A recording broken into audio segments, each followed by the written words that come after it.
നല്ല മഴയും തണുപ്പും. പെണ്ണ് കിട്ടുകയാണെങ്കിൽ ഇപ്പൊ കിട്ടണം. ഇപ്പൊ കിട്ടും. നിങ്ങൾ ഈ താടി മുടി വൃത്തിയാക്കിയിട്ട് വലിയ കാര്യമൊന്നുമില്ല. കണ്ടാ അറിയാ കൊട്ടാമയുടെ പ്രായം ഉണ്ടെന്ന്. നിങ്ങൾക്ക് ഞാൻ പറഞ്ഞതേ സെറ്റാവുള്ളൂ. ഇയാടെ ഇന്നെ കൊണ്ട് നടക്കൂല. ഇതാണ് പ്രശ്നം. മാമാ ആ വാടാ. മാമൻ വരാ, മോൻ പോയിക്കോ. ചെക്കന് കുറച്ച് ബഹുമാനക്കുറവുണ്ടോ? മുണ്ടല്ലേ ഉണ്ട്. സംഭവന്റെ പെങ്ങളെ ചെക്കനാണ്.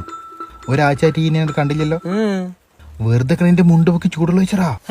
ആ ഞാനാണെങ്കിൽ വിത്തോട്ടും. എന്റെ പൊന്നോ. അല്ല അപ്പൊ ഇനി കല്യാണം കഴിക്കാൻ പറ്റുമോ? അല്ല അത് സേഫാണ്. ആ അപ്പൊ ഞാൻ പറഞ്ഞതല്ലേ, ഇനി വെഴുകണ്ട. ഈ ഒരു വീഡിയോ വൈറലായി മതി, പിന്നെ നിങ്ങള് സെലിബ്രിറ്റിയാ. പെൺകുട്ടികളെ തിക്കും തിരക്കവും. എടുത്തൂട്. Pushpa, pushpa, pushpa, pushpa, pushpa.